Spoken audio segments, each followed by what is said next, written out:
What's up, YouTube world? It's your boy J Dub, the #1 comment on YouTube, and I'm back with another review. And today I'm going to be reviewing the final episode of Insecure. Is Everything Okay? And before I get into it, I just want to send a shout out to all my subscribers and people who watch my channel. As I ask, my requests, everybody have a different format of what they ask for the people who watch their channel. And as the #1 YouTube commenter, I ask just put down some comments and forget the likes and subscriptions and everything. If you rocking with J Dub, you're gonna be rocking with him. But as the #1 commenter, I feed off of those comments. It gives me energy. It teaches me something. We have a lot of fun in doing so. And especially my last review of Ready to Love DC, it definitely didn't disappoint. I mean, my expectations were exceeded. So I just want to thank everyone who has participated, even if, my opinion was unpopular. And I also learned something from the situation. So, I'm grateful for everybody who participate. And before I forget, I just want to hope everybody's out there enjoying their holiday. I got my Christmas sweater on, and this is a good time. And I know normally this is a busy time where people are moving and shaking and doing their thing. So I just wanted to send a shout out to everyone who has supported my channel throughout the year, and thank y'all so much. Now, as far as Insecure, I really haven't reviewed Insecure. I think I did maybe one episode, and why I only done one episode, because I was like highly disappointed with this season. We know ahead of time. I wish they would have just lied to me and just told me at the end that this wasn't going to be the final season. I was expecting so much more for this because I've been a watcher of this show from the beginning, and this show was like no other show on TV, and it has a brilliance, a sense of Black excellence, a realness. I mean, it has a whole lot going on, especially in dealing with relationships and people just trying to find their way throughout life. And as I said, the season has been lackluster. I probably only like maybe 2 episodes. That would be episode 3, episode 9. Some people went into 8, but not me, because as we went on, I realized we're running out of time, and we absolutely don't have enough time to really thoroughly cover all the loose ends we need to tie up. And this is exactly what has happened. Now, as far as the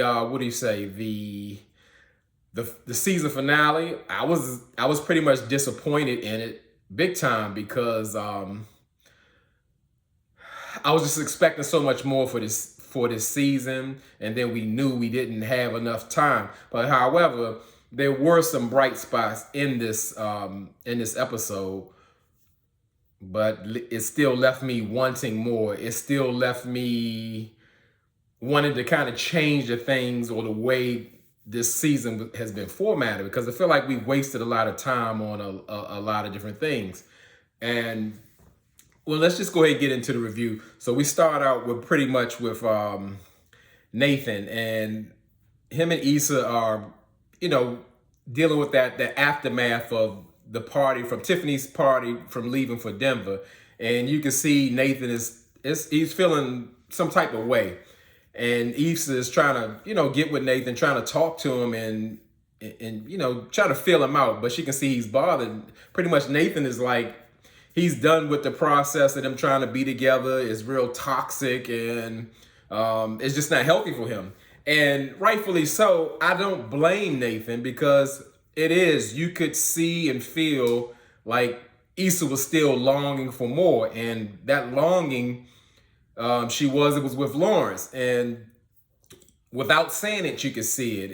And I pretty much believe Nathan was kind of trying to force the relationship, or just trying to hide his eyes to what he was seeing. And as I said, I'm not a Nathan fan at all. Actually, I'm glad he's gone. I want him to go, because to me, Nathan just doesn't fit in Issa's life, or fit period around. I mean,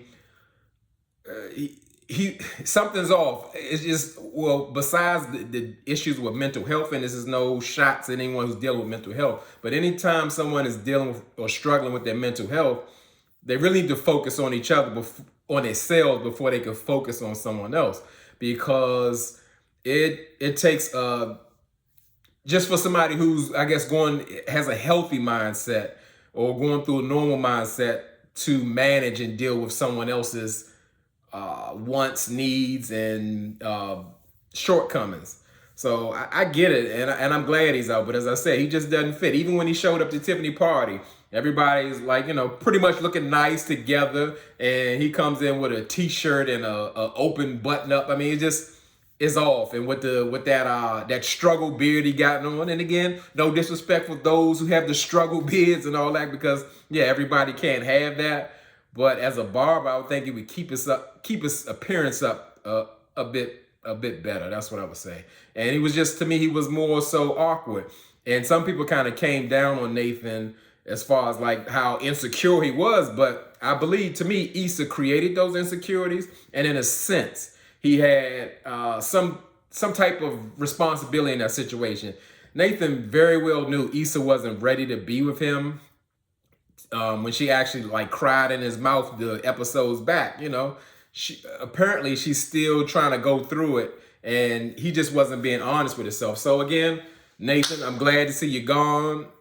I get it. It makes sense. I hope you stay gone. So so as far as the episode go, they're going back to, I'm gonna say, the birthday flow, and that's with Molly had previously on the last episode made a pact with the girls that they were going to meet with everybody's birthday, because essentially Tiffany's gone to Denver and they could feel like, they kind of losing their tightness of the group. So they just made a pact to meet up on everybody's birthday. And the first birthday they actually met up was at Molly's, and Molly was having a birthday at her penthouse apartment or whatever. And her family's there, Torian's family's there, and Tiffany actually did come back from Denver to see, but you could tell it was something kind of off with Tiffany, because anybody will always ask, how's life, how's married life, how's the move, and everybody pretty much gonna say, yeah, it's okay, even when it's not. So I get why they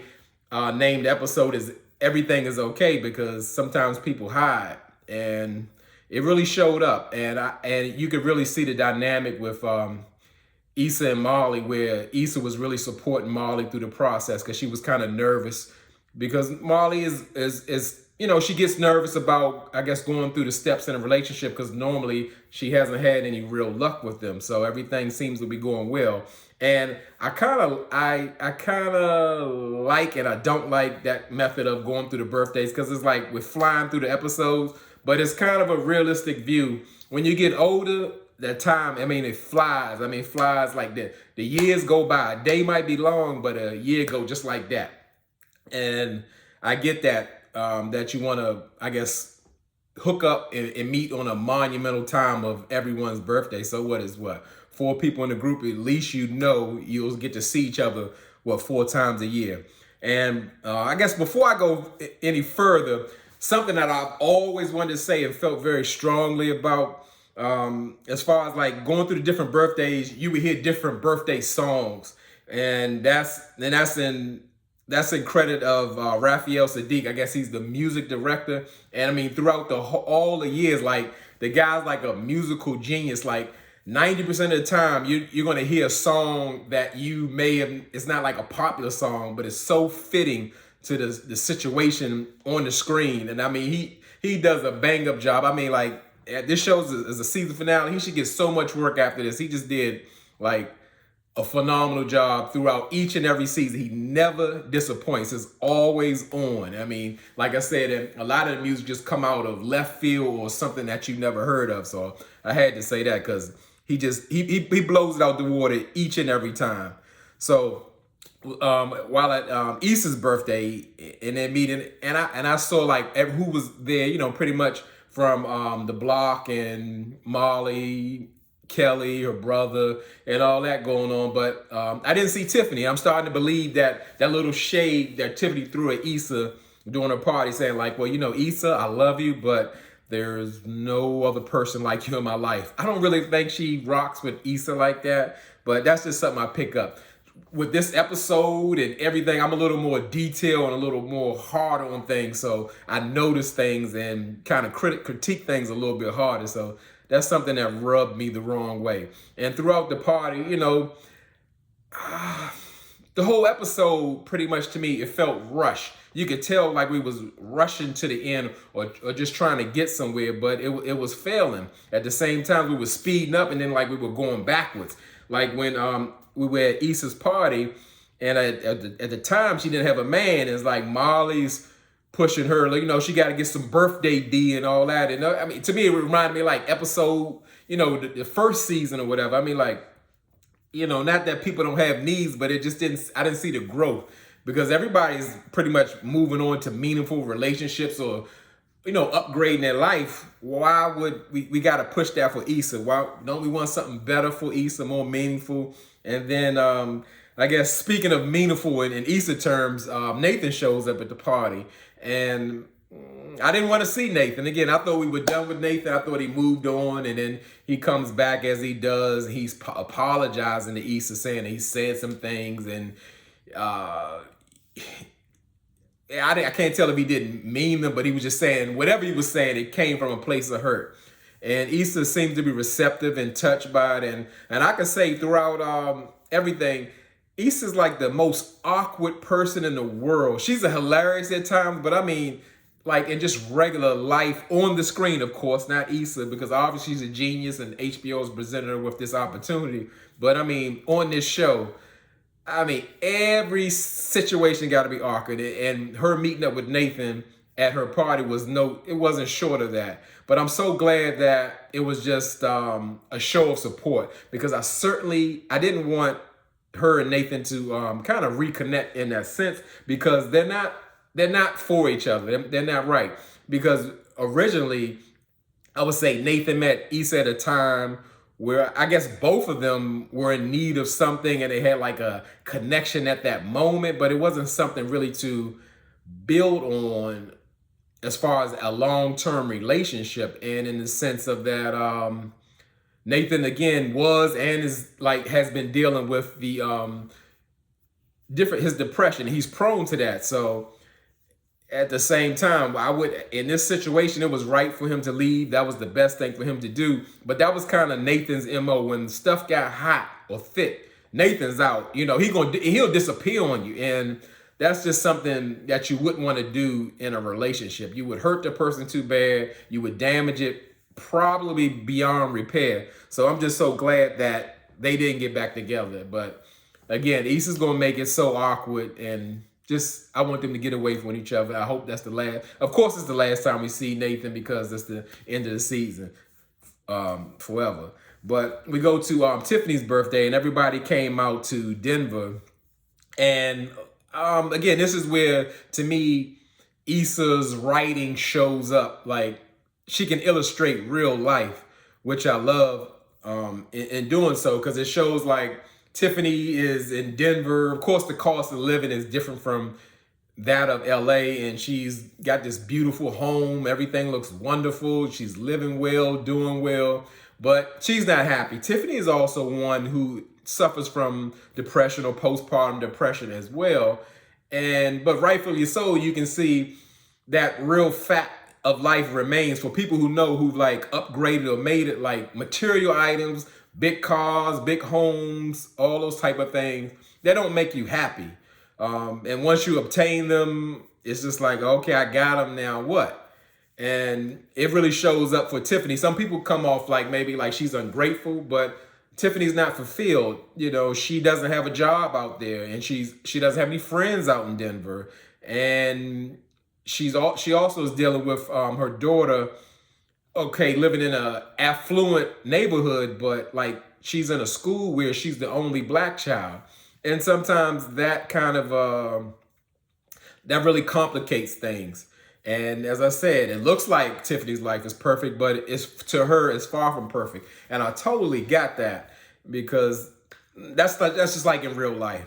So, everybody, they out celebrate Tiffany's birthday. And, as we're speeding things along, like her daughter now is like 5 or 6 years old. And I don't think we've gone that far in the episode as of yet, but you know, it gets kind of tough with speeding things along at an accelerated pace.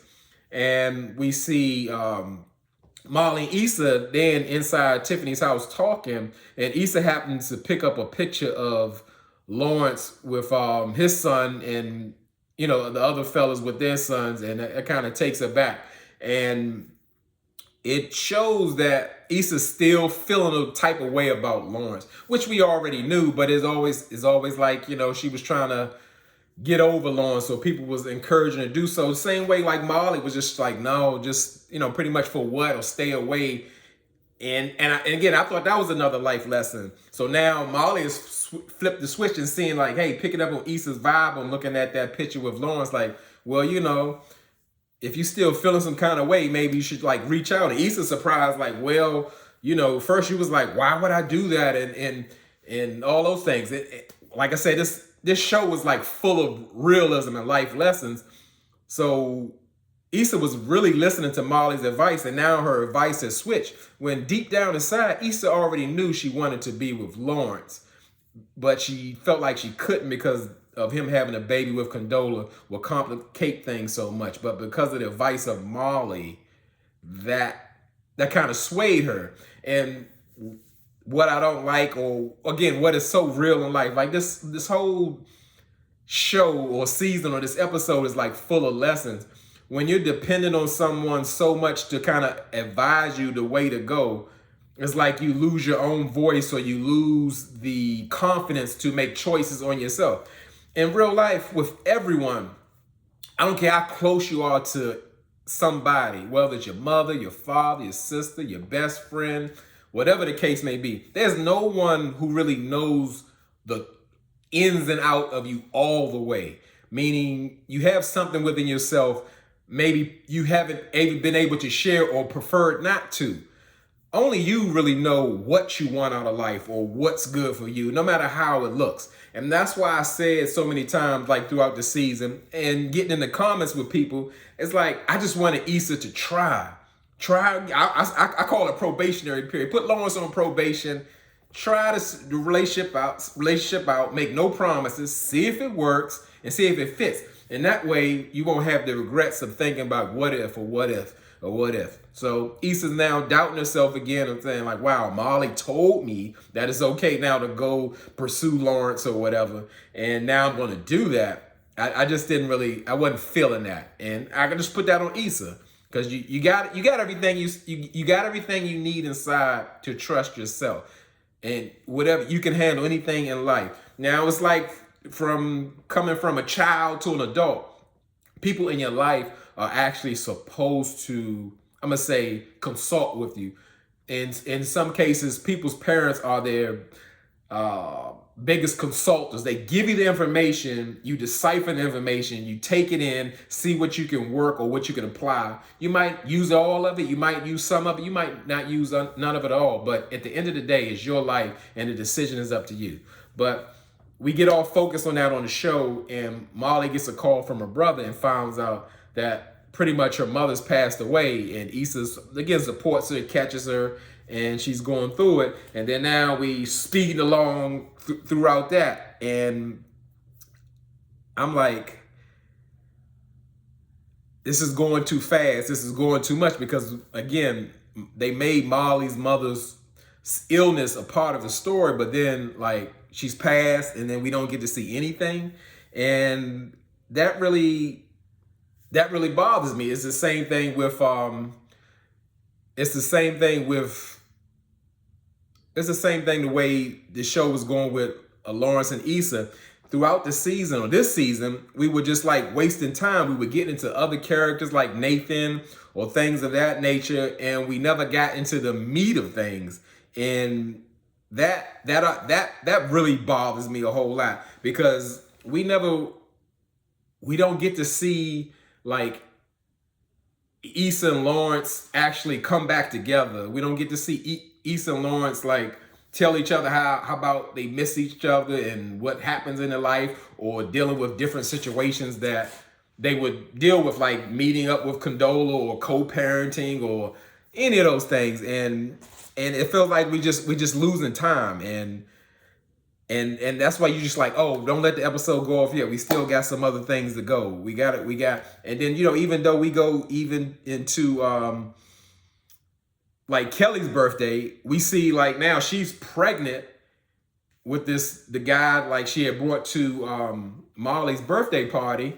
And again, we're just speeding along. Why wouldn't we get to see Kelly be pregnant? That would just be funny in itself. We could do a whole episode on that, and just being pregnant and just dealing with the life changes that comes with being a mother or having a baby, anything. We got to see none of that, and I just feel like I feel shortchanged throughout the show. It's just like we were wasting time. Leave the other characters alone, like Nathan. Nathan was a big waste of time all the way around. He should have been left with last season. So yeah, it's just about we missing a whole lot of hoes. But in this episode, like I said, we really saw Issa find her voice or self-confidence. She always had herself in the mirror telling her, even though she was conflicted with herself in the mirror, when she had to find her way and say like, hey, you know what? I got this. I can make a decision. I can do this. And we just needed her to see her to make the decision that we already knew that she wanted. She wants to be with Lawrence. And then we find out, because of the previous episode, Lawrence wants to be with her just as bad. So it's like, why we can't get this together? And as faithful watchers, we deserve to see them come together. So we speed up to a wedding, and it's not Lawrence and Issa's wedding, it's Molly's wedding. And she's getting married to Torian. And what I really appreciated, I guess, about this sequence, that Molly really let Issa know how much she appreciated her throughout the journey of friendship with her, because she's going to transition to another type of life. And it was needed, or well-deserved, because they could have really dropped the ball when Molly and Issa had that falling out. A lot of times people don't communicate in any type of relationships where somebody's holding on to pride, somebody's not able or willing. And when I say especially able, I share a little secret. Most people don't know how to properly communicate, or not willing to do so. And that is a requirement to balance out a relationship. If you have that communication open, the relationship will thrive. It will live, because you're being honest and transparent. I hate to use that word from Tiffany from Huntsville or whatever, but yeah, you're sharing, and you're giving each other what you need for the relationship to thrive. And that's why I say giving each other what they need. A true relationship isn't one-sided. So Molly really gave Issa her flowers and just saying thank you just for truly being there throughout the whole journey, no matter what. And that's what, I guess, what a real friend does. But looking at the wedding and everything, I can't help to, again, feel shortchanged. I'm like, as far as did we get to see the engagement with Torian, or do they already have a house, or how they feel about children? We just needed to see that dynamic, because Molly really has gone through it as far as relationship wise. And again, I felt like the ball was dropped. They were trying to piece it all together, but it's like you're looking at a game and your team is down 40 points. They're trying hard to win, but there's only 2 minutes left. We're not going to win. And that's what this episode gave me. We was like just losing. So we had to take what they gave us. And I just, I needed more. And I didn't like that when people say, hey, it's my opinion. I don't write the show. Issa decided to do it this way, but we needed more throughout the whole season. We don't need you to cram great episodes at the end. And especially being that the episodes were 30 minutes and this one was like 40, 45 minutes. We needed more. Listen, I could have used a 2-hour episode. It would have been well-deserved. And I can't say it enough. I'm looking for more. But I noticed like throughout those quick transitions, you could always see like a little sadness in Issa. And, she has had regrets, and that's mainly dealing with Lawrence, because I don't think Issa's the type of person who would, I guess, be jealous of someone's happiness. because she has said before into the mirror of herself, she's just like, when she wants to get to the part of her life where things are going well, and because she's been through hell, whether it's self-inflicted or what have you, she's been through a lot and she's ready to get to the good. And I would say, as far as the one of the best parts to me, because I'm a person who's watched the episode from the beginning, when they kind of wrapped everything up as far as Issa leaving the block, her office, she got a little Lexus going on and she rides the neighborhood. And you can see her journey, like where she started from, she was riding past the dunes, her apartment where she started at, and you show the gang member Blood, who's raising his daughter, and she saw like a guy wearing a Best Buy t-shirt, like in relation to Lawrence, finally taking a job when he wasn't working so long, and looking at the We Got Us program, where she got her start as a job and dealing with the community. And she sees one of her coworkers there, like running the platform, who was like so shy or kind of just out, not assertive. So we can see like her whole life evolved. The story is she's just riding around, and she's pretty much just rolling to her new life, into her new home. And who do we see in the home? It's Lawrence with his son Ja, and we don't know how much time has passed. And again, I don't like that. It's just like we were rushed. Ja's like 6 years old, 5 years old, and just happy to see Issa because it's her birthday. And pretty much Lawrence is saying that, hey, we're going to go out to dinner, but we're going to celebrate here first before we get the babysitter. Like, I needed to see what happened in between that.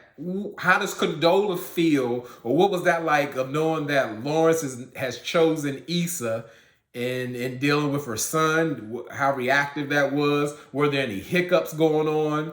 I mean, it's like you left us, I'm about to say me, because I took it personal. You left us hanging because we don't know exactly what happened. These are things that we needed to know. We could have did all of that, because they did all the back and forth with Issa and Lawrence trying to figure it out and get things going, because they just kept missing each other. And I really didn't like that either, because at the same time, they've been together so long or in each other's lives. When does a person, well, Lawrence actually did it. He did it at the most inopportune time at Tiffany's party. Like, you're trying to get somebody back. Issa or Lawrence should have had a conversation and say, like, I want to be with you. I don't know what it looks like.